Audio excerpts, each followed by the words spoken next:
All right, good morning and good evening, everyone. Welcome to the Founder Showcase. My name is Ryan Micheletti. I'm head of global operations for the Founder Institute and a venture capitalist at the Veteran Fund. The Founder Institute is the world's largest pre-seed startup accelerator. Over the last 9 years, I've helped scale the team to build companies in over 200 cities around the world, across 35,000 mentors, the largest mentor network in the world. And to date, we've had over 6,500 startups and 7,000 alumni across those regions. We have an incredible event for you today, and I'm excited to be your host. We've had over 1,000 people register for the event today. So if you're in the audience, please let us know where you're dialing in from. Just put a name and region. You'll also see that there's a set of emoji icons at the bottom of your screen. You can use that to spread the love with our presenters today. Feel free to use those whenever you're ready. The Founder Showcase is Silicon Valley's leading international startup pitch event. We help pre-seed and seed stage founders learn, launch, and connect with investors. We run this event quarterly and have a great agenda for you today. First, we'll have Kelsey Aina, head of startup partnerships for HubSpot, introduce HubSpot for startups. Then we've got a keynote speaker, Gary Amaral, the co-founder and CMO of breadcrumbs.io. Afterwards, we're going to have 5 company pitches to show you. These are all pre-seed companies from a variety of industries, ranging from consumer services, technology, AI, video editing, e-commerce, and the automotive industry, and geographies including London, Sofia, San Diego, and Sacramento. Each of these companies have impressive early growth metrics, which is why they're here. They are pre-seed, but they're growing very quickly and they'll most likely be out of that stage in the very near future. So these pitches will be quick, 3-minute format, and then we'll do Q&A, not just from our guest panelists, but also if we have time from the audience as well. The founders will also be there in the chat to answer your questions. So after the pitches are complete, we'll start our international networking session where you can meet with other founders, investors, and mentors here in the audience today. We've set up group chat tables that you can use. Some of you who joined early may have seen that, in addition to general networking tables that you can use as well. So let's go ahead and get started. First, I would like to thank HubSpot for Startups for sponsoring the event. It's my pleasure to introduce Kelsey Aina. Kelsey is the head of partnerships for HubSpot for Startups. There, she leads her team across the Americas. She originally got her start in the nonprofit world with organizations such as Teach for America and City Year, in addition to working in the travel industry across sales, marketing, and project management, helping brands scale internationally, which is one of her specialties. So she's also an entrepreneur. She launched 2 brick and mortar plant-based juice bars in Boston with a holistic approach. And she's passionate about helping startups grow through her work at HubSpot for Startups. So Kelsey, welcome to the Founder Showcase. Thank you for joining us today. Thank you so much for having us, Ryan. Welcome, everybody. We are really excited to collaborate with Founders Institute and hear these amazing pitches and entrepreneurs. I fondly remember all of the work that it takes to be able to launch your business and all the hours that you have to put in to make sure that you're a success. So we are excited to be a part of that journey with you. To give you a little bit more information about HubSpot for Startups and HubSpot in general, if you're not familiar or not familiar with our partnership with Founders Institute, is that HubSpot is a free CRM. So we also have sales tools, marketing tools, service tools, ops tools. So basically, if you're a founder, as soon as you start to acquire customers, or even when you're doing your investor outreach, you can set up a free CRM to help you manage these customers, market to them, and then eventually be able to sell to them and support them through service of your product. Through our partnership with Founders Institute, you're eligible for up to 90% off our services across all of our different hubs. So we are very committed to helping founders scale, and you'll see a QR code up in that upper right-hand part of your screen that will help you to be able to apply and see if you are eligible. And I'm also going to drop it into the chat for anybody that wants a clickable link. If you have any questions, feel free to chat me, and you can also find me on LinkedIn at Kelsey Aina, A-I-N-A. Awesome. Thank you, Kelsey. And thank you for the generous offer for startups. I've used HubSpot, and it's certainly an impressive and very powerful tool. So founders, be sure to take advantage of that. 90% off is about as good as you can get. So use the QR code at the top. Without further ado, I'm also excited to introduce our keynote speaker for today, Gary Amaral. Gary brings over 15 years of experience working with clients and employers in SaaS, financial services, retail, pharma, and more. He's passionate about integrating marketing strategy and execution. And over the past 3 years, Gary's been busy building breadcrumbs.io, which is a venture-backed Y Combinator company that provides enterprise-grade lead scoring for everyone. So, Gary, welcome to the Founder Showcase. Thanks for joining us today. Ryan, thank you so much for having me. Excited to be here. Looking forward to sharing a little bit about my journey, and most excited about answering any questions that might come up. That's kind of my favorite way to exchange information. But do have a little presentation prepared to talk about the 3 kind of biggest mistakes I've made along my journey. Should I bring that up now? Cool. Yeah, why don't you bring it up? And while you're doing that, for the founders here, we will do some questions after the presentation. So go ahead and put it in the chat, and then we'll upvote them, and we'll do a couple questions right after this. Gary, I'll let you take it from here. Awesome. So we've had a little bit of introduction about me. I don't like talking about me too much, but quite an interesting career over the last little while. Many of you might be familiar with BlackBerry. That's where I started my career, really cut my teeth, and rode a crazy roller coaster from, category creator, market leader to not that.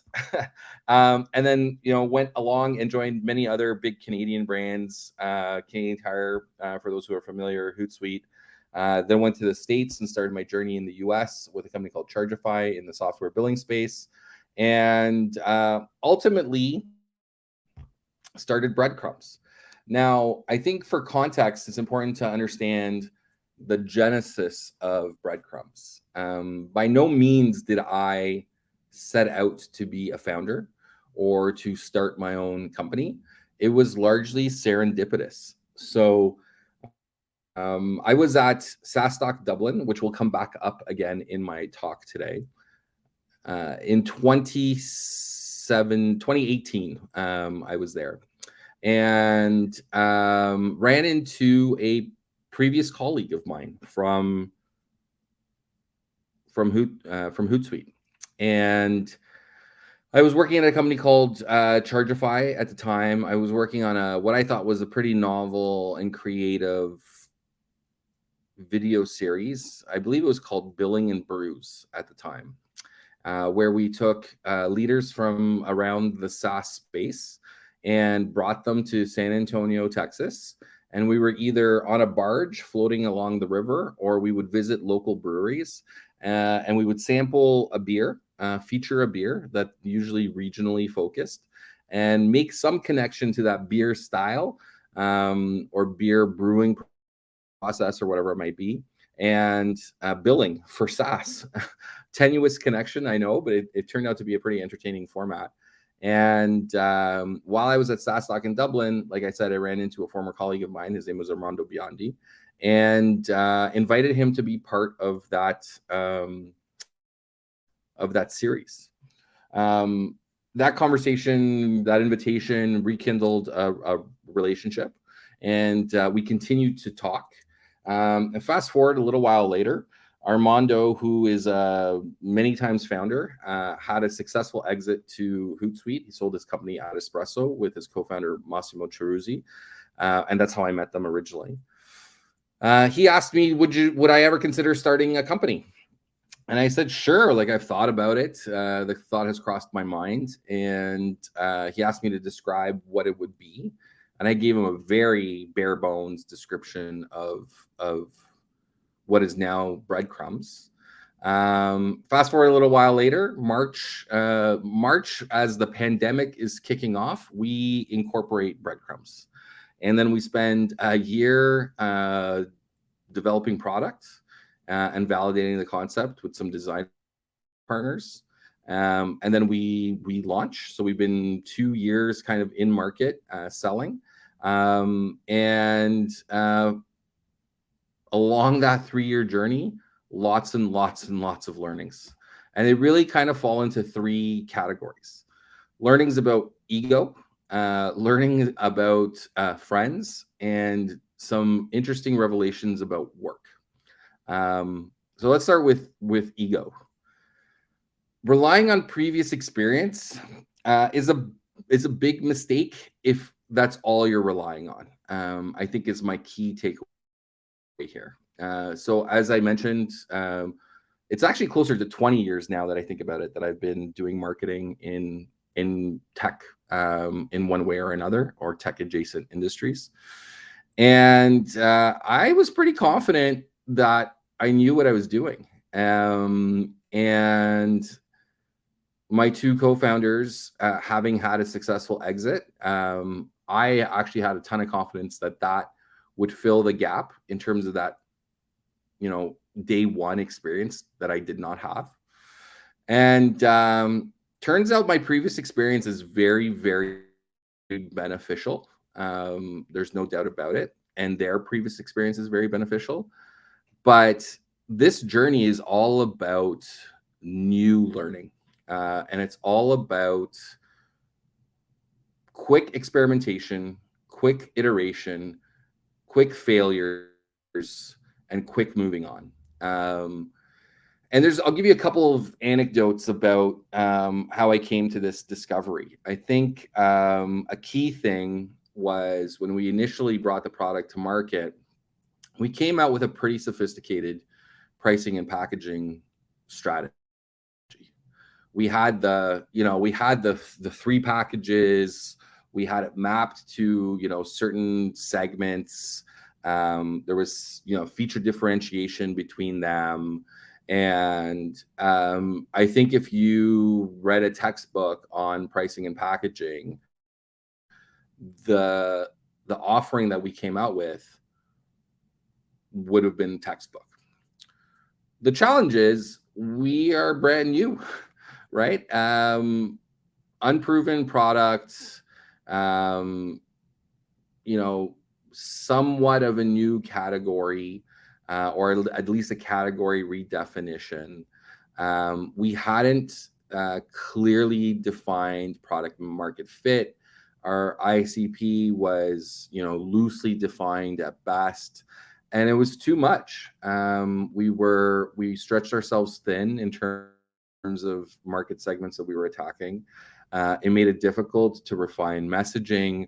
It made it difficult to prioritize spend in terms of our marketing efforts, because we bid off a big chunk of the market. And although that strategy is, I believe, correct, it wasn't correct at that point in time. It's more correct now. Fast forward, we have clearly defined our ICP. We are confident on our product market fit. The product is far more mature. The feature set is far more robust. And now, that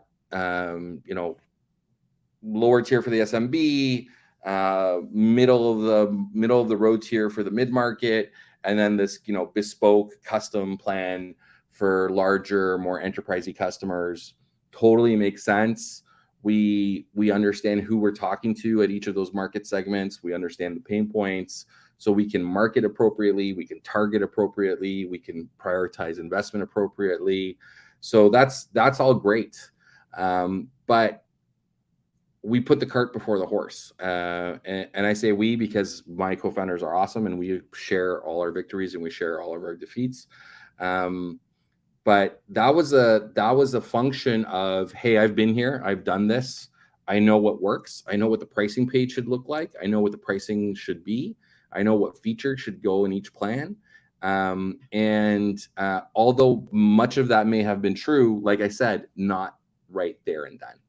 And that's been a humbling experience. There has been several other anecdotes like that across the journey, where confidence in previous experience led us down a path, and then we realized, hey, like this is a different beast. We're at a different stage. We need to take a different approach. We either need to be, a little bit more humble, or we need to be a little bit more nimble, or we need to be a little bit more aggressive, whatever it may be, taking stock of the inflection points along your startup journey is really important. So that's the ego bit, which, you know, if there's anybody out there that knows me personally, that was pretty hard to come to terms with. The friends part. So, you know, on a personal note, I pride myself on having a big group of friends and a large family and enjoying spending time with them, and making memories. And, you know, those friendships and those family relationships make your life richer. They're just as important when it comes to your business life. And making relationships with people that are going through or considering going through what you are going through is really, really important. It ties into the original concept, that ego concept. It's a good place to get your ego put into check, but it's also a great place to, you know, bounce ideas off of, validate your thinking, and quite honestly, just get a little bit of catharsis, a little bit of like therapy. This is one of the most challenging things that I've ever done in my professional life. You know, it's 3 years that feels like 15. Every minute of it rewarding, but every minute of it challenging. And without a support network, it would be much, much harder. So again, going kind of to the genesis of Breadcrumbs, super, super lucky to have 2, you know, repeat founders as my co-founders in Breadcrumbs, Armando and Massimo, as I mentioned earlier. They bring a ton of experience to the table. They've seen a lot. They've gone through a lot. They can bring that perspective to the table. The challenge is, you know, they're still my co-founders. And so they're going through the same experience I'm going through at the moment. They're feeling the same pressures. They are feeling the same challenges, perhaps in slightly different ways, but, you know, we're in it together. So there isn't this outside perspective. And it took me a while to realize I really needed that, longer than it should have. I was lucky enough to already have some pretty successful, you know, founders in my network. Shout out to Patrick Campbell of Profitwell, Price Intelligently, now Paddle, who, you know, in the early days really helped me feel comfortable making the decision to take this risk and you know, leave a very promising career to take on this founder challenge. Alex Thuma of SaaStock as well, a huge supporter in the early days. And, you know, tying back to how Breadcrumbs started, I actually ran into my co-founder at SaaStock, which seems to be a theme at that conference. For those of you who haven't checked it out, you definitely should. But, you know, it just wasn't enough, to be quite honest. And so I kind of went on a mission to find different ways to connect with other founders. So YC, we're a YC company. That was a huge help in that journey of connecting with other founders and being able to have a network of people to reach out to and have conversations with. SaaStock actually came back into this realm to help as well. They have something called the SaaStock Founders Membership, which I joined, I think pretty much day one. I was one of the earliest members.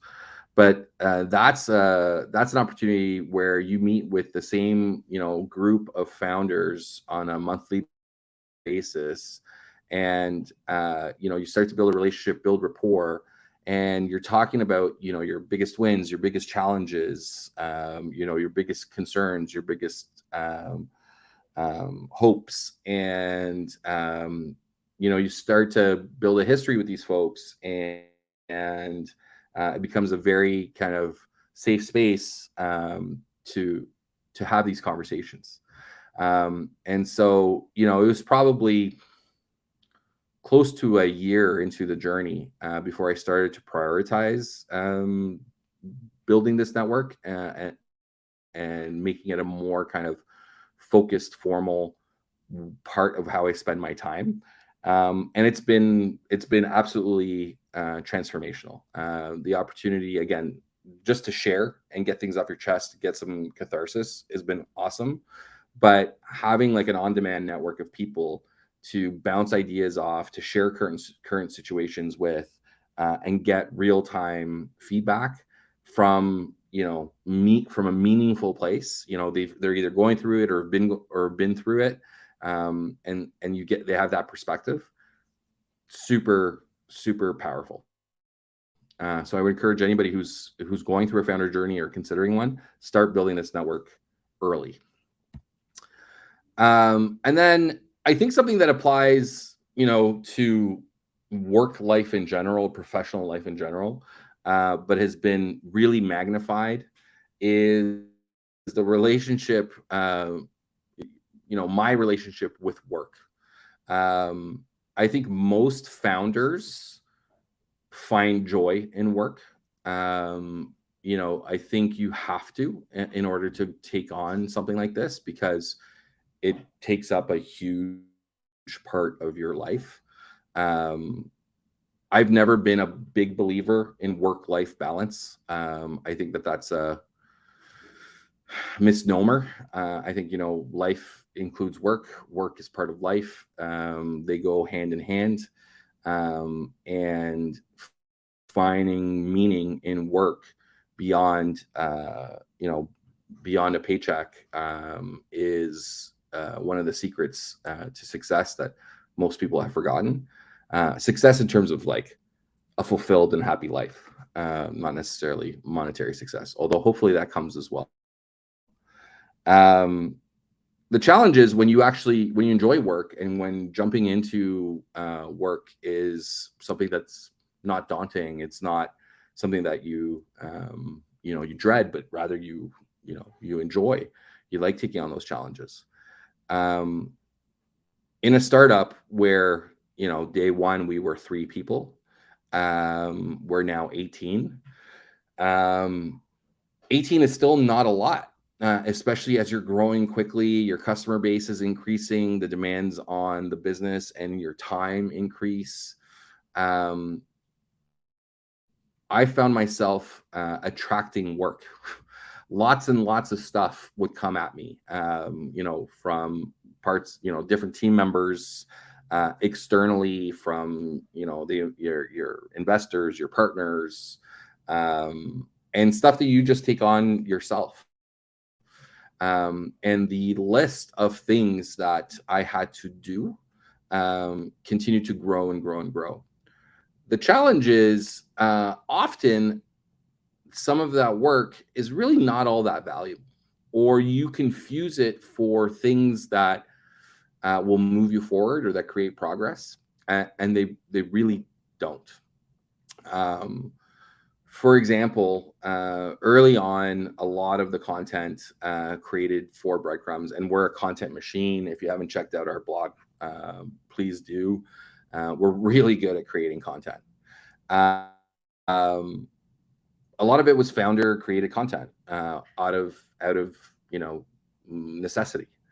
And as the business continued to grow, it took us longer than it should have to shift some of that work off of our plate. Now, a lot of the content that's, you know, kind of thought leadership or, you know, where certain types of expertise are required, obviously, we're still involved, but we didn't need to be writing every piece of content at a certain point.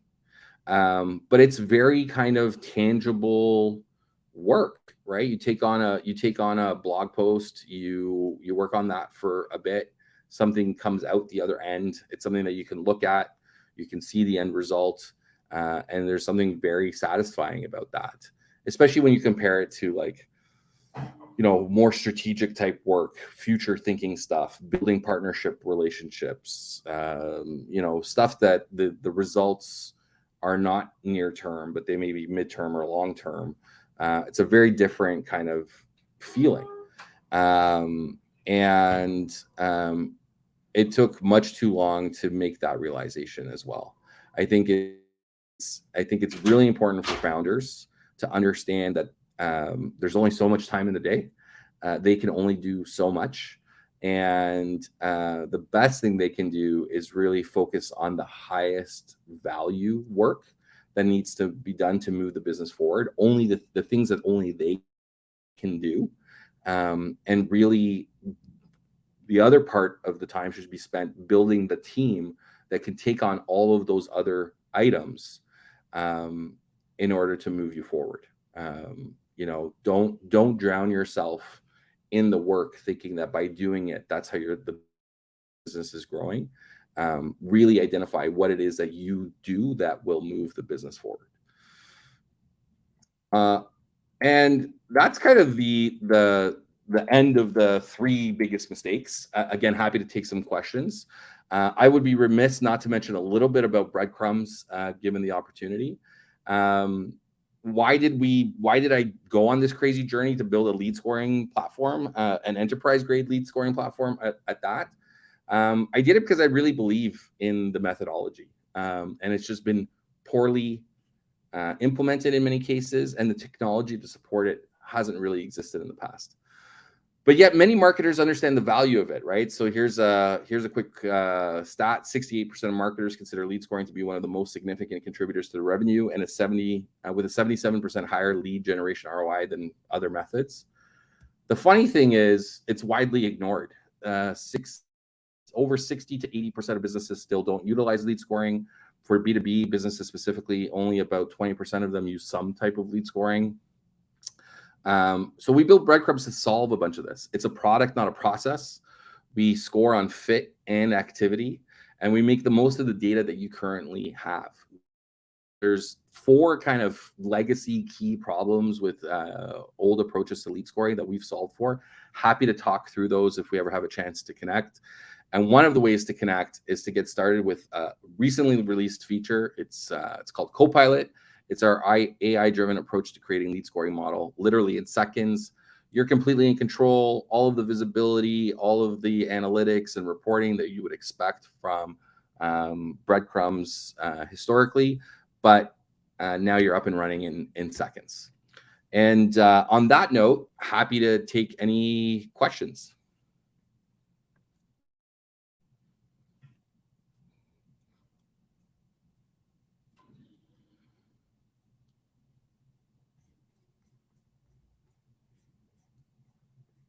Ryan, you there?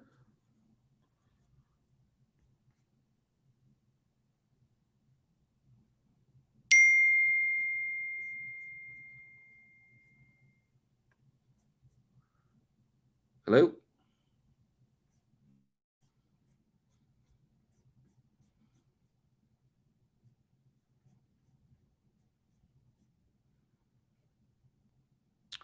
So I'm sure people can still hear me. I'm not sure what's going on, but let me answer some of these questions. Somebody asked me about the founders group. That's the SaaStock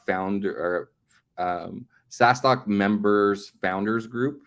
If you go to SaaStock.com, you'll find it there, or feel free to ping me directly. I'm happy to connect you to that organization.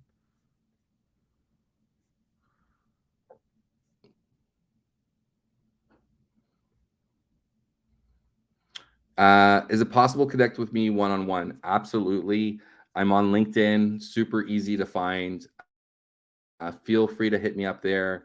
Just reference that this is where you saw me, and happy to connect through LinkedIn.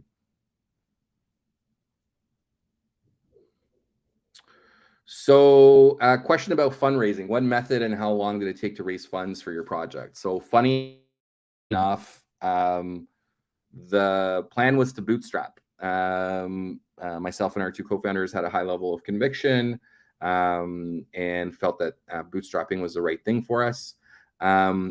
The secondary benefit of having previous successful founders with a successful exit is that people know who they are, follow them and what they're doing. And so we had a ton of inbound interest in what we were doing, and raised from some pretty significant early stage funds, Active Capital, Hustle Fund. We got into YC, obviously, so there was some funding associated with that. Yeah, so we actually didn't go out looking for money. We were fortunate enough that people came to us, and happy to talk about that offline as well. Awesome, Gary, thank you. And apologies for the technical glitches here. I couldn't turn on my video or camera, so we had to refresh. When in doubt, reboot. That's what I got to show there. So I think you covered a lot of really interesting pieces there. I actually had a question for you. I see we've got some that have been kind of upvoted here. You mentioned a support network of founders is incredibly important. Do you have any recommendations for the founders here in the audience or best practices for building that network, especially now that we're in this hybrid in-person and virtual world? Yeah, I think, I think if you're a part of an organization like this is a great way to connect with other people that are on a similar journey. I think the best connections often come from the network you already have. So reaching out to your current friends and family and colleagues and saying, hey, I'm on this journey. I'm looking to meet people that have been through it or going through it. Is there anybody you would recommend I connect with? And can you introduce me? And then there's formal things like the SaaStock Founders Members Group that I was talking about. That's a formal thing. There's a membership fee, which is really just about commitment, right? Because like you want to make sure that the people in this group are actually committed to the hour or two a month that's required to get value out of this. I think those are kind of the top ways. Yeah, that's a good point. I've found that you sort of build your network brick by brick or person by person over time, whether it's your founders or customers or investors or even just friends. And so I think like if you continually work on building that, eventually you'll kind of see where the intersections are. You meet some founder that could connect with some investor, and all of a sudden, like you fast forward a couple years later, you've kind of built out this pretty incredible network of people that you can utilize in any way, whether it's just feedback and support or actual investment in your company. I don't know if you answered this question already, Gary, when I was rebooting, but the top question here seems to be, how do you win your first customers? Yeah, good question. Great question. Whoever's asking it, or I'm sure there's multiple people asking it. It's the exact right question you should be thinking about. And the reality is, it's for us, and I think for most startups that are successful, it's founder-led sales. It is knocking on doors of people in your network where your product is relevant. This is not like a favor, but this is, hey, we know each other. I'm working on this thing. I think it's super relevant to your business for X, Y, and Z reasons. Are you willing to give me a shot? Can I share with you?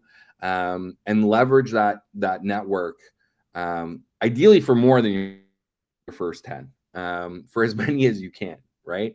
And use those conversations, use those interactions to refine your pitch, to really hone in on the pain points that are relevant, the things that drive buying behavior, and get to the point where you feel you have, a repeatable, reliable sales process, right? That you can then leverage beyond your network. Awesome. Well, just in the interest of time, I see there are other questions here. Gary, feel free to answer some of these in the chat, or if you're going to stick around for the networking piece, we can jump to them. Without further ado, I would love to jump into the pitch part of the Founder Showcase today. So founders, just let me kind of go over a quick overview of how this will work. So we're going to kick off this founder pitch session. Each pitch will be 3 minutes long. Then we'll do a short Q&A afterwards with the founder and our guest panelists. Keep using that Q&A function so that we can take your questions and put it to the top of the list. And we'll be sure to ask them afterwards. We're going to have both Gary and Kelsey join us as the panelists, where they're going to ask some questions as well. And also, the founders are here in the chat, so they'll be able to answer your questions directly throughout the rest of this event. And then you'll be able to connect with them live in the networking portion, which we'll do after the 5 pitches are complete. So Let's welcome our first pitch of the day, Gary Palmer, founder and CEO of Electric Sheep. Gary and Electric Sheep is dedicated to accelerating visual effects for the VFX industry with using AI with a focus on speed, security, scale, and streamlining film and TV workflows. Let's go ahead and get started.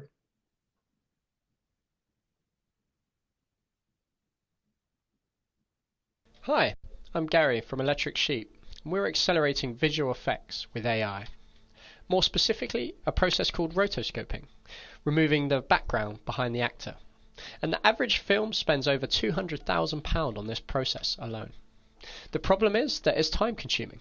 For 1 second, it takes over 6 hours drawing around frame by frame each actor. And it costs £80. And the industry is growing. Our solution is using AI to remove backgrounds. We're 360 times faster, 160 times cheaper, and we're infinitely scalable because we're cloud native. My background is over 7 years working in TV and film on shows like Spider-Man and Maleficent 2. Jake comes from building highly scalable, highly secure SaaS platforms in fintech. Richie is a B2B tech sales specialist. And Ryan has a PhD in computer vision and over 15 years experience in industry. Spotlight does what humans hate, including multiple people, and matting to such a fine level of detail that we can mat every single strand of hair. We've had over 100 client calls. Our tech has been used in a OnePlus mobile TV advert. And we have 10 data partners, 6 of which are Hollywood data partners giving us exclusive access to their data. Our focus for the next 18 months is improving the product, carrying on with our data collection, and launching our full SaaS model. So starting with our data partnerships and moving into a SaaS model, at £12.50 per second, we are 75% cheaper than the incumbent at a 95% gross margin. We did a bottom-up analysis of the industry of rotoscopers globally, and we found it to be a £1.2 billion problem. We forecast capturing 7.5 million of that within 3 years. Our go-to-market is speaking to our customers in the visual effects companies, and we're offering 1 second free use of our tool for 1 second exclusive access to their old data. And when they run out of these credits, we convert them to commercial data customers. The Pro tier of the competition applications run on client hardware, making them slow, they can't process clips concurrently, and the quality is too low. The Semi-Pro tier run in the cloud, but the quality is not high enough, and the security in the workflow just doesn't work with professional TV and film. Our cloud scalability and focus on professional workflow fixes this, along with our exclusive data partnerships to get the highest quality output. We're raising 275k for 18 months runway at a £3 million cap. We're over 70% complete and we're opening a rolling round due to overwhelming interest. So, let's chat.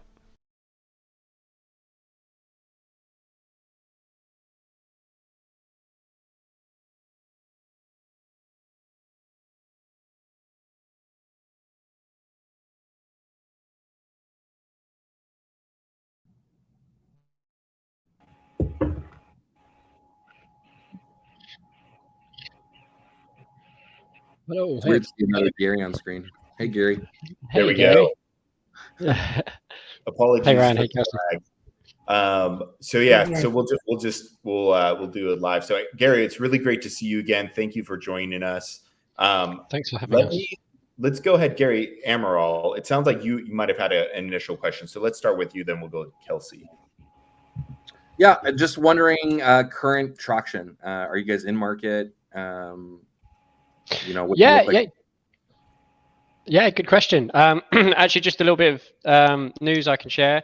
Literally, while I've been on this call, we just had another VC come on board. So we have closed our offering, but we do have a rolling round. So that's great news for us. In terms of traction, yeah. So as we said, we've been used in TV adverts. So we're really good in certain types of image content. And what this raise allows us to do is it allows us to move this across to all different types. So what I didn't have a chance to go in with on the pitch is that we're really good at full body front facing, which is, say, one type of shot. And there might be sort of 15, 20 different types of shot, like over the shoulder, top down, that kind of thing. And we really just need these data partnerships and a little bit of time on product to really make this widely commercializable. So what we're focusing on right now is our data partnerships, but we do have a product that's being used, it's being tested, and we're iterating with the visual effects studios directly. Cool. Thanks, Gary. Kelsey, let's go to you next. Yeah, Gary, really, really cool product. Excited to hear more. One thing that I wanted to know about with the speed at which AI is evolving and the incredible amount of players that are entering into the marketplace, how do you think about maintaining your competitive advantage in this area?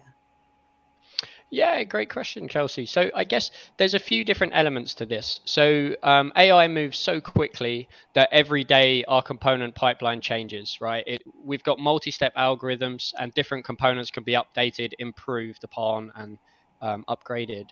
And really what we're doing is we're building this a moat around our data so that this exclusivity with these houses that we're working with, it gives us the highest quality data that is available in the world, because nobody does this level of quality outside of Hollywood.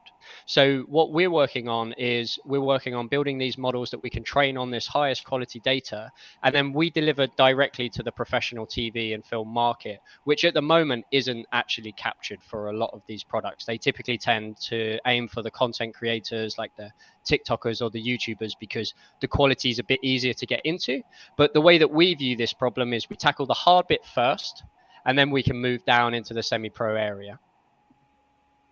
Thank you. That's very helpful context.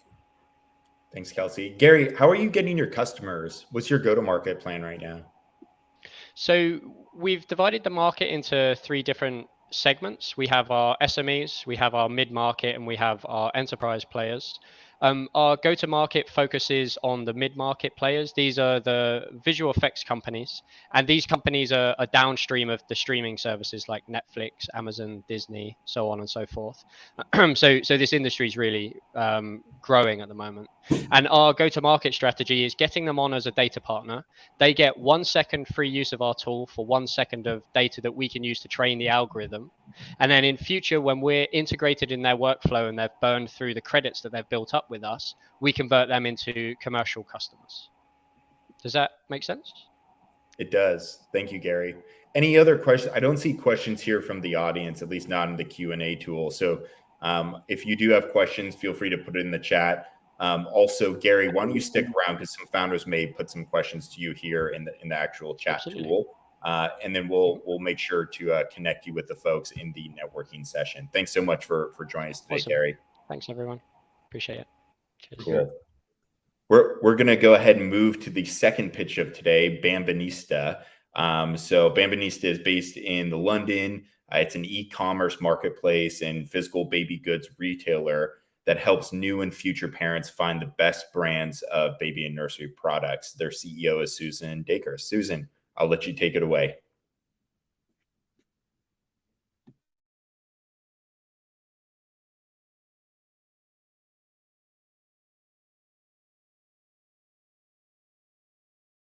Hi, I'm Susan, founder and CEO of Bambinista, a premium baby and nursery retailer based in London in the UK. The problem with traditional retailers is that they do retail traditionally. The customer, on the other hand, is evolving faster than they ever have before. Customers don't just want products, they want information, they want connection, they want experience. And nowhere is this more so the case than in the baby products market. Would you buy a car without test driving it? Well, I can tell you from experience that I did, but I would never have bought my daughter's baby stroller without experiencing it first. It is true, retail is a tough industry in a global cost of living crisis, but the last place a parent will stop spending is on their children. Globally, the market is worth $225 billion a year. In the UK alone, it's a $7.7 billion market. However, huge numbers of well-established national and small independent retailers are closing up shop as they fail to stay relevant to a new generation of customers. We believe the retail company of the future reaches customers where and how they want. E-commerce is the core of our business, and we have a store in Westfield, London, arguably the premier shopping destination in all of Europe. We've developed a hybrid retail marketplace model, which allows us to sell a much greater range of products while minimizing our risk and cost. Most importantly, we support our customers in their journey with personalized in-store shopping, live online shopping so they can shop from the comfort of their own sofas, and talks and events to build our community and truly connect with our customers.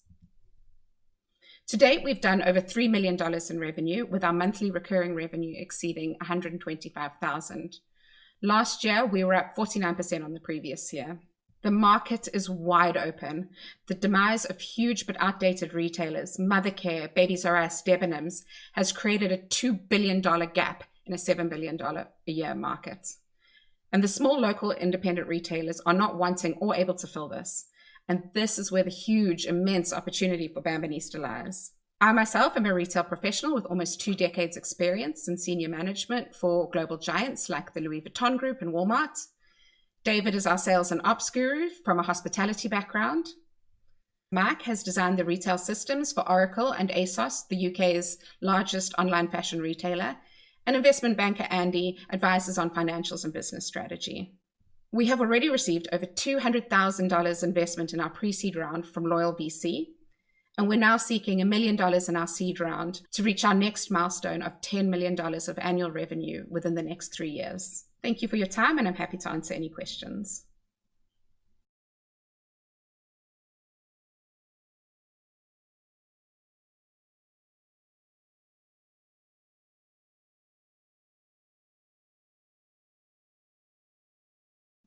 All right, Susan, thank you, and welcome.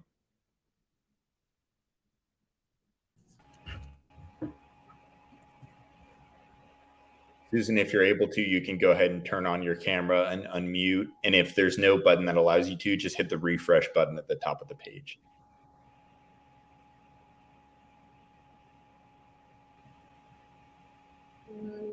Refresh the top. There we go. We can hear you now. You can hear me, but you can't see me. Yeah, I think that's fine for now. We can go ahead and jump right in. So, Kelsey, why don't we start with you this time, and then we'll go to Gary.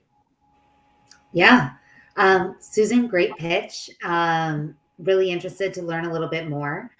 I would like to know how you plan to deploy the funds that you are raising. What are your priorities? So it's a bit of a mixture of things. So what we're trying to do now is kind of take it from where we are now at £1 million a year revenue to the next level. So it's a combination. Firstly, it's hiring more people, which we need to scale. We are looking at opening a larger physical retail space, because in the baby products market, I think that's particularly important, because people like to go and touch and feel and try, and it's part of the whole sort of nesting process, which is sort of, if you've got kids, you'll know, you kind of take it quite personally, and you want to get really involved in that. The other thing is marketing. So it's really, and then the last thing is tech. So we need to kind of develop the tech a bit. We want to put a lot of money into marketing, because the market's so wide open that I think there's so much opportunity to grow just by putting more money into marketing. Another store, although we want e-commerce to be the core of the business, because obviously that's a lot more profitable, there is a need for that sort of bricks and mortar as well, but we want to limit it to 1 or 2 stores at max, and just bringing the right people on board to help us to grow the business, because we're still quite a small team, despite the fact that we've done £1 million in revenue in the last year. It would be nice to hire some more people. Thank you, Awesome. Susan. Thanks, Susan. Gary, let's go to you next. Yeah, just understanding a little bit about kind of your revenue streams right now. So you said a portion of it was monthly recurring. Can you just remind everybody what that percentage was, and maybe tell us a little bit about what that revenue is? Yeah, so the majority of our revenue comes from our website, and then we do have the physical store, but obviously that's limited in terms of how much you can actually move through the store. Mm-hmm. But most of it is the e-commerce business, so it comes from word of mouth, it comes from Google marketing, it comes from now we've sort of becoming one of the better known baby retailers in the UK. Sorry, Susan, just the monthly recurring revenue specifically. Yeah. What is driving that? Exactly that. It's just we're getting better known. We're doing Google marketing. We have customers that come through the front door. So we basically don't have to do anything to kind of continue that revenue stream, but we want to continue to grow that at the same rate that we have been growing it, which is why we want to invest in bringing on more brands, bringing on more staff, bringing on, we've just partnered with a third-party logistics provider, so we can move more product through. But you know, being in retail, you know, once you're an established retailer, you know, you've got a customer base, and it's fairly easy to continue the monthly recurring revenue. But what we want to do is continue to grow at the 400% year on year that we have been growing at the last 2 years. Thank you. Susan, there's a question here. Well, there's a couple questions in the audience, so make sure when you're done here, you go in and you could add comments to it. Sure. I'll focus on just one of them, which is, what are your current challenges to provide the best customer experience through your online channels? It's a really good question. I think the one challenge that we do face is that the market is competitive, where a lot of we do face the issue of some not so legitimate retailers will just cut price. In those cases, we don't deal with brands that allow price cutting. So if we find that there's a brand that supports other businesses that are discounting heavily, that's just not a brand that we want to be involved in, because we need to maintain our margins. So we're very selective about the brands that we stock. We're now in the very fortunate position where, you know, maybe 2 years ago, we were going out to brands to ask them if they would want to be stocked with us. We have the opposite problem now. We have brands contacting us on a daily basis, asking if we would please stock them. And so we're very prescriptive on maintaining prices and margins in the market. We won't deal with any brand that allows other retailers to cut prices and eat into margin. If so, we expect a full margin support from the brands. So I think the biggest problem is obviously the competitiveness of the market, but at the same time, with the large retailers, like I said, a $2 billion gap in the market over the last 2 years from some of the huge players in the UK having exited, because they sort of doing business the way they did business 50 years ago. And then you've got the other side of the market, which is a lot of like small local independent retailers, and half of them don't even have computer systems. So it's just almost like taking candy from a baby, if you mind the pun. It's just such a big opportunity in the market, and I think that's where our opportunity lies. Awesome. Thank you, Susan. Yeah, so make sure you answer some of the questions here in the chat. And founders, if you'd like to connect with Susan, we'll be doing networking here in the next 20 minutes or so. Let's go ahead and move to our third pitch, Fetch. Fetch is a patented mobile application located in Wilmington, North Carolina, that helps hotels enhance their on-property guest communications, which then improves the on-premise sales with increased guest satisfaction. All right, Jose, I'll let you take it away.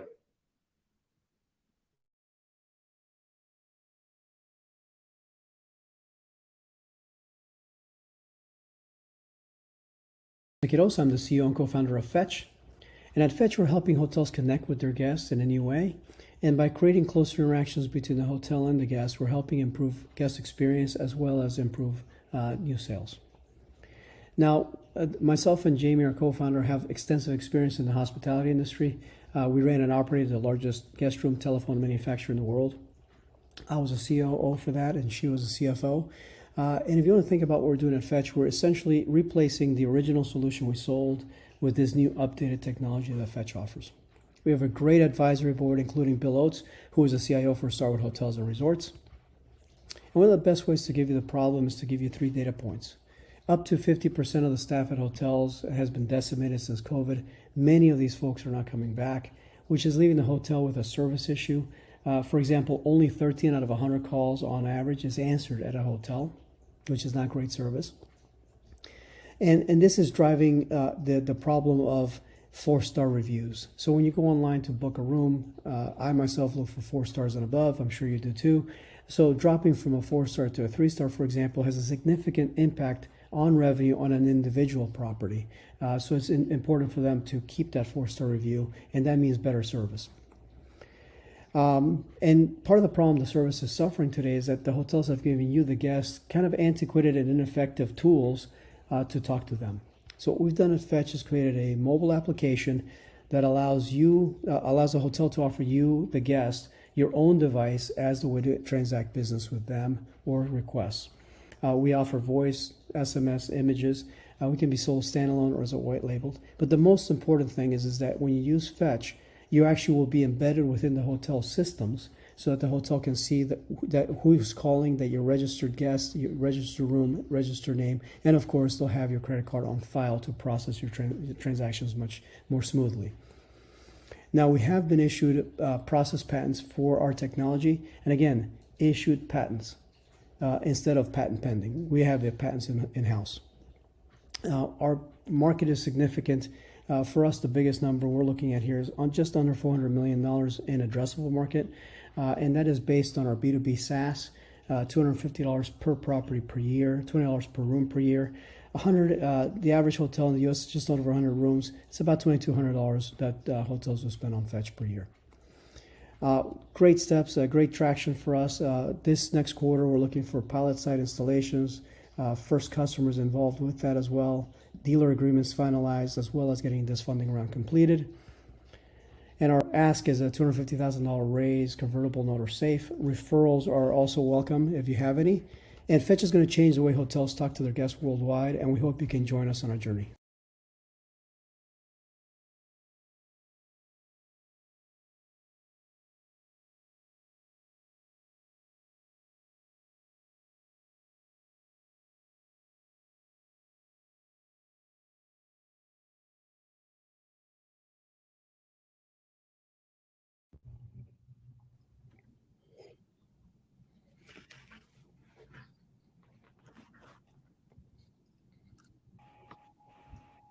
Hey, Jose, how are you, man? Good. How are you? Doing well. Thanks for joining us today. Let's go ahead and jump into questions. Gary, this time we'll start with you. Sure, Jose. I'm curious. So is the goal like selling into the brands? You want to sell into the Marriotts? You want to sell into the Starwoods? Or is it like management groups or individual owner-operated properties? Like, or is it all? It's all of those, Gary. This industry is so convoluted. It's funny. But we're starting with individual properties right now, the non-branded ones, and some of the smaller management groups because they're easier to get okays from than the brands, obviously. And that way we can get case use studies and data so we can go back to the brands and show them what we're doing. Okay. So, but is the end goal kind of OEM type relationship with the big brands? Is that like the? It would be. I mean, we're open to that. We have that possibility, and we're hoping that whether it's that or standalone, either one. But white label would be a great way to embed that into the branded apps. Cool. Thanks. Kelsey, let's go to you next. Yeah. Hi, Jose. Hey, Kelsey. I am interested. It makes a lot of sense to me from the hotel's perspective why they'd want to implement the technology and also be able to track these customer engagements. I'm curious about what research you've done with the end user, with the hotel guests, and what is their willingness to download an app for this, and particularly when that app might only be for like one hotel stay versus something that they're using for all of Starwood at this point. Right. No, that's a really good question. Guests tend to like this. We've seen this. Actually, one hotel kind of infringes, but they have it, Great Wolf Lodge. People have used it, something very similar in those lodges only. Love it.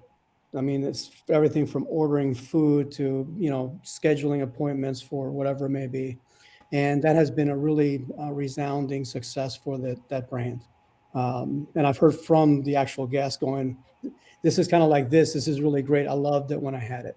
So it's a little bit anecdotal because, we have to gather that information. We have to do more research. But I can tell you from my own personal experience, just even recent days, they have QR codes for online ordering, but you have to be in the room to take a picture of the QR code, things of that nature. We could just push the room service key on our Facebook, which, by the way, comes up as the hotels. So it has a hotel logo on it and all the services that property offers. So when you hit room service, we could API right into that online menu. And you could be going back to the hotel after a long day and order your, dinner. It's those conveniences, especially for the early adopters, which are the road warriors for us, folks that really, you travel, you enjoy it, but man, it's work and it's tiring. So getting that extra 20 minutes of not having to wait for dinner to come up to you because it's kind of ready when you get back, those sorts of conveniences, I think, are going to be pretty big. You're speaking to my weaknesses. I'd love to have a dinner ready when I get back. Exactly. Or order a drink when you're by the pool, whatever it may be. There's a basic question here from Jennifer. Do customers ask about privacy issues since Fetch holds on to credit card information? We actually don't hold on to credit card information. And that's a great question because what we do is we lay lightly on top of the structure of the hotel. So when you call using Fetch and order room service, we don't see that transaction. That's actually going through the point of sale at the hotel level behind their firewalls. So Fetch doesn't actually hold your credit card information. It would just make it an easy connection for the guest and the hotel to make that transaction happen. Great. Thanks, Jose. Let's go ahead and move to our fourth pitch. Jose, make sure you stick around, and founders, you can connect in the chat or the networking. Our fourth pitch today is Humaxa. Carolyn Peer is the CEO and co-founder of Humaxa. It's based in Cameron Park, California, just outside of Sacramento, and it's a generative AI platform that helps the automotive industry get vehicles to market 2 months faster by eliminating the need to search and write reports. So, Carolyn, I'll let you take it from here.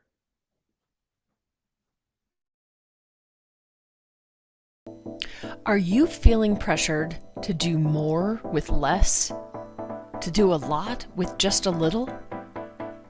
What if you could do away with HR busy work once and for all and concentrate just on high-value activities?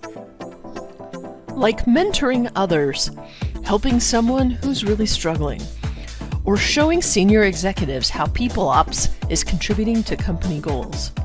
With Humaxa, you can achieve all this. Let's see what it looks like. Hi Max, I have a problem with workplace stress. I'm providing feedback about stress. I just can't find a way to unplug. Hit submit. Max says, oh, I understand how you feel. How about trying a mindfulness exercise? I can choose an exercise. I'll choose 3x3. Hit submit. Let's get started. Sit up straight. Let your shoulders sit back, not hunched. That's all there is to it. Thanks. I'd also like to refer someone for an open position here. Let me take you to our referral portal. And I'd like to find a mentor. I select a topic. I'll choose effective feedback. Hit submit. Max says thanks for applying as a mentee. He's found someone to match me with. Would I like to be mentored by Jen? Now I need help writing my performance reviews. Max gives me some pointers on how to write a comprehensive and effective review. These are just a few examples of how we can help.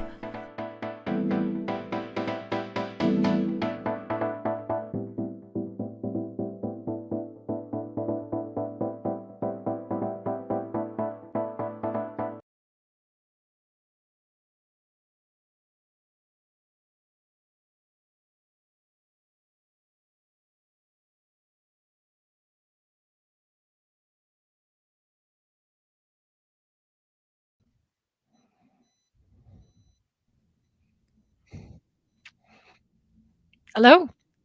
Hey, Hello. Carolyn. Good to see you. How are you doing today? Okay. Let's go ahead and get started with some questions here. So, Kelsey, do you want to kick it off? Sure. Hi, Carolyn. Hi. So I wanted to understand the scope a little bit better. You gave a couple of different examples of things that the system could do. And is it more geared towards HR professionals trying to be able to perform HR tasks, or there's things in there that seem more like it was like personal, mental health support? And so I'm trying to kind of understand what lane you fit into. Yeah, I apologize. I don't know why, but the wrong video played for the presentation today. So the platform is currently being used by HR professionals. We have about 12,000 people on the platform today, but the direction that we're headed is specifically for automotive industry employees to help bring vehicles to market faster. So I'm sure that contributed to some of the confusion, Kelsey. Apologies for that. Oh, good. Thank you, Carolyn. Yeah, apologies, Caroline. Not sure how the videos got mixed up. If you want, I think you might have a link to your actual pitch video and pitch deck. You can go ahead and share that with the audience. Can I do that? Okay. Yeah, please do. But I think we can just kind of jump right in and talk a little bit about what you're doing. I mean, Gary, I don't know if you have an initial question you wanted to ask. Yeah, I guess in terms of primary use case, I think is what I would like to understand. Like, who's the primary use case for this, or what is the primary use case? Right. So we're currently working with 6 automotive manufacturers and 3 tier 1 and tier 2 providers. So they are the technical design engineers, the market researchers, warranty analysis engineers.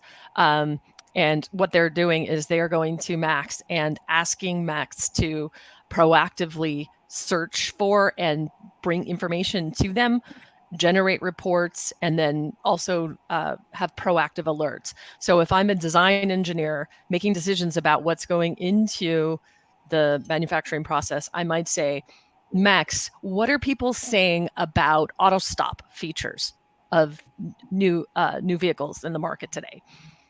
Max will proactively go out and search subreddits on Reddit.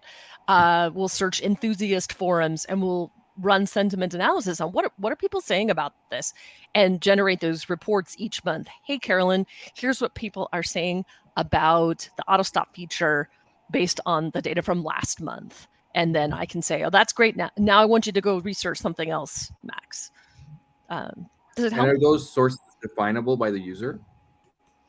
They can be, yes. Okay. That's good on my end. I don't see any other questions here from the audience, but I would encourage you, put the link to your deck or video here in the chat, Caroline, and then you'll be able to connect with some of the founders, investors on the call here momentarily. We do have one more pitch before we move to the networking piece here, and we'll describe what the networking part is after this. But let's go ahead and get started with the final pitch so we can kick off the networking. Up next is Cyrcl. Enrico Marinov is the co-founder and CEO. Cyrcl is committed to creating sustainable and readily available micro-mobility options in cities where they're most urgently needed. Let's go ahead and get started. Thanks, Enrico.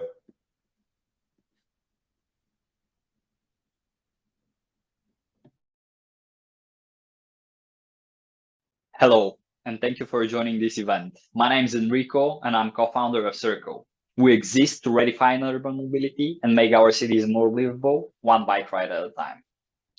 Moving around the city is a pain in the ass. We lose more than 120 hours and 2,000 euros annually just sitting in traffic jams or looking for a parking spot. Not to mention the ever-increasing cost of ownership, which is 75% up in just the last 5 years. Public transport has low connectivity and is not reliable. Shared micromobility, on the other hand, is a door-to-door and always available service. You can reach your destination quickly and conveniently without any parking hassles. It can save you 90% of your money and make the environment greener.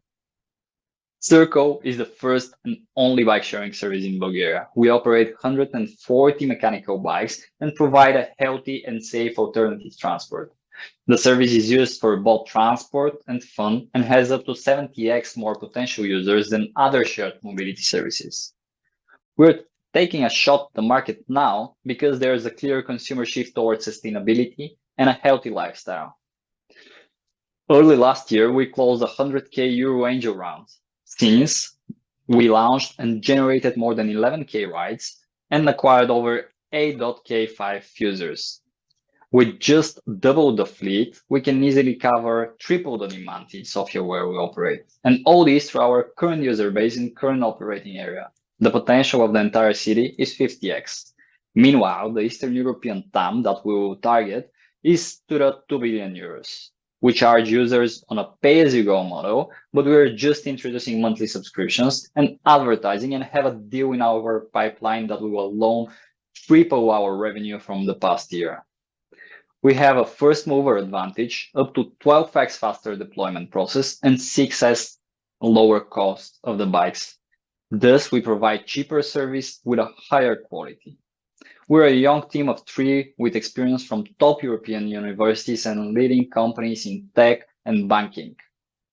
Our plan is to operate in 15 cities across 8 countries in the region by 2027. Next year alone, we project 850k euro in revenues, and in 5 years, we estimate it at 55 million euros. We are looking for 400k euro now. 50k of them are already in the bank, and we have a hard commitment for another 200k. The entire investment will allow us to buy 300 more vehicles, add e-bikes to our fleet, and reach break-even in less than a year. Thank you, and I hope you join us on this ride. Happy to chat further with you.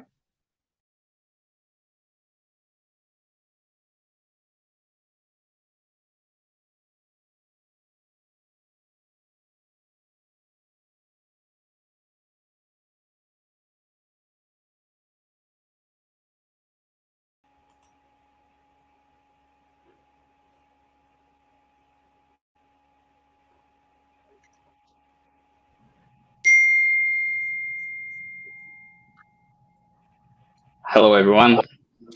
Hey, Enrico. How are you doing? Maybe I have some issue with the headset. Okay. Oh, I think I hear you. There we go. Yeah, loud and clear. Thanks for joining us today. Let's go ahead and start with Gary, and then we'll go to Kelsey. Right. Yeah, Enrico, I'm interested in like the plan around the logistics, right? Like one of the challenges with this stuff is like the charging and the maintenance, and how are you guys planning to tackle all that? Yeah. All right. So basically, currently we're operating a mechanical fleet, so only standard bikes. But even though we have to charge them because they have IoT devices. So what we are planning to improve operationally, basically the first thing that we want to do after we close the round is to get solar panels, and basically this is the way we're gonna charge the IoTs. So there will be no logistics except for relocation, maybe. In terms of the e-bikes, basically they have swappable batteries, so this problem is to some extent already solved. Okay, cool. And so what's like the lifespan of the capital, like the capital goods involved in the business? Like these are either the traditional bikes or the e-bikes. How long do you expect them to be generating revenue? 5+ years. Okay. Yep. Kelsey, let's go to you. Yeah. So I agree with you. This is a growing market and there's a lot of opportunity out there. I also see that there are, I think, some big competitors that are already getting established in this market. So what kind of competitively differentiates you from the Lime bikes and all the other options out there? Yeah. All right. So this business is basically about saturation on the market. So how many units you have in the city. So this is really what is the most important. And we're like the first mover in our region. And we have a very fast deployment process. So it's really 6x to 12x faster than other companies because we're working with a local producer. We're in a very good relationship with them, and basically we're shortening this process a lot. So this is how we want to compete with the big guys like Climb, Boat, and those that you mentioned. Enrico, there are some questions here in the audience. The first thing is, someone from Lagos said that you may have a big market here. What's your plan to expand? But Jennifer is asking, how does the local government come into play here? Do you have a positive relationship with policymakers? Have they been supportive of this? What's your interaction with like the local governments on your go-to-market expansion? So far, basically in Bulgaria, there are no laws regulating this market. It's basically everything is on municipality level. So it really depends in which city you operate. Currently in Sofia, this is, let's say, semi-regulated, but we are already talking to other municipalities where the government, or not the government, but the municipality guys, they want to somehow participate in this. But they're like very positively, they are very positive about the business. So they want to see this developed in Bulgaria because still we don't have that many alternative transport options. Yeah, thanks for sharing that. There's a couple other questions that popped up here, but I would say let's save it for the networking piece, which we're about to start here. And so founders, thank you for the thoughtful questions. You'll be able to connect with Enrico directly in the networking portion here momentarily. So we're about to start that right now. Before we do, I'd really like to thank our speakers, Kelsey, Gary. Thank you for spending time with us today and sharing your insights. I'd also like to give a big shout out to HubSpot for startups. We'll go ahead and post the link here. Make sure if you're in the early stages or if you're building your company now, you can get 90% off HubSpot. Which is just an incredible deal for all founders. So thank you for your support, Kelsey, and the HubSpot team. I'd also like to thank the audience members. Your questions were great. And, stick around. We're going to have open networking here. So here's how this is going to work. The networking room is going to stay open for as long as people want to connect. So there is no time limit. Audience members can click the tables to join either a group video chat. These chats are broken up by topics and by presenting companies. Or you can do what we call speed networking, which is an option at the top of your screen where you can be matched one-to-one, random matches across the audience members and people are participating today. So thank you once again, and we'll see everyone at the tables. Thank you. Take care.